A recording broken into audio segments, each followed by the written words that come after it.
প্রজাতন্ত্র দিবসের প্রাক্কালে রূপইহাট পুলিশের বড় সাফল্য, পিস্তল সহ গ্রেপ্তার দুর্ধর্ষ ডাকাত সুলমান আলী। সিঙ্গিবাড়ি এলাকায় অভিযান চালিয়ে পুলিশ ৩ রাউন্ড তাজা গুলি সহ একটি 32mm পিস্তল উদ্ধার করেছে। পুলিশ সূত্রে জানা গিয়েছে যে ধৃত সুলমান আলী প্রজাতন্ত্র দিবসে কোনো বড় ধরনের অপরাধমূলক ঘটনার পরিকল্পনা করেছিল। রূপইহাট থানার পুলিশের তীক্ষ্ণ নজরদারি এবং দ্রুত অভিযানের জন্য এই দুর্ধর্ষ ডাকাতকে ধরা সম্ভব হয়েছে। আরও তথ্যের জন্য সুলেমানকে রূপইহাট পুলিশের জিজ্ঞাসাবাদ অব্যাহত হচ্ছে। খবর উঠে আসে গণতন্ত্র দিবসের প্রাক্কালে রূপইহাট পুলিশের বড় সাফল্য এবং পিস্তল সহ গ্রেপ্তার দুর্ধর্ষ ডাকাত সুলমান আলী। খবর সম্পর্কে বিস্তারিত জানবো। এই মুহূর্তে আমাদের সঙ্গে সরাসরি রয়েছে আমাদের প্রতিনিধি, ফোন লাইনে রয়েছে আবু আনসারি। আবু, যে খবর উঠে আসছে একেবারে পুলিশের হাতের নাগালে দুর্ধর্ষ ডাকাত এবং তার কাছ থেকে উদ্ধার হয়েছে পিস্তল, তাহলে কি বড় সড়ো কোনো নাশকতার পরিকল্পনা ছিল? কি খবর উঠে আসছে এই মুহূর্তে এবং কি আপডেট রয়েছে?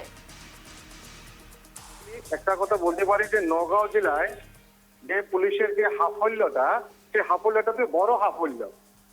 গণতন্ত্র দিবসের প্রাককালে রূপইহাট পুলিশের যে বড় সাফল্যটা হচ্ছে যে আর মাত্র বেশি সময় নেই, আর 12 ঘন্টা বা 16 ঘন্টা আছে যে 26 জানুয়ারির জন্য, গণতন্ত্র দিবসের জন্য। সেই সময়ে কালকে রাত্রে রূপইহাট যে পুলিশ বিষয় আছে সুরজ দত্ত, সে এক অভিযান চালাচ্ছিল যে পূব সিংমারিতে। এই সিংমারিতে অভিযান চালায় সুলমান আলী নামে যে ডাকাতটা ছিল।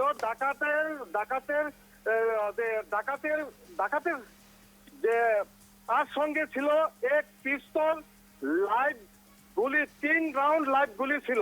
কিন্তু এইটা একটা কথা বলতে পারি যে সে কি বড় ঘটনা ঘটাতে চাইছিল কি সুলমান আলী, সেই নিয়েও আরক্ষী এখন তদন্ত চালাচ্ছে।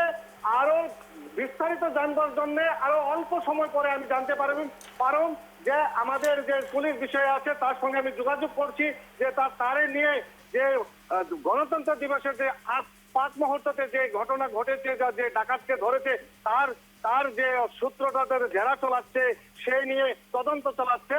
তা অল্প পরে আমি জানতে পারবো রূপালী। একেবারে আবু, তুমি যেমনটা তুলে ধরলে যে ভয়ঙ্কর অভিযোগ উঠে আসে এবং ইতিমধ্যে পিস্তল সহ গ্রেপ্তার সেই দুর্ধর্ষ ডাকাত এবং তার কোনো পরিকল্পনা ছিল কিনা সেই বিষয়টি কিন্তু তদন্ত সাপেক্ষ এবং পুলিশের তদন্তে কি তথ্য উঠে আসছে সেদিকে আমাদের নজর থাকবে। আপাতত ধন্যবাদ আবু।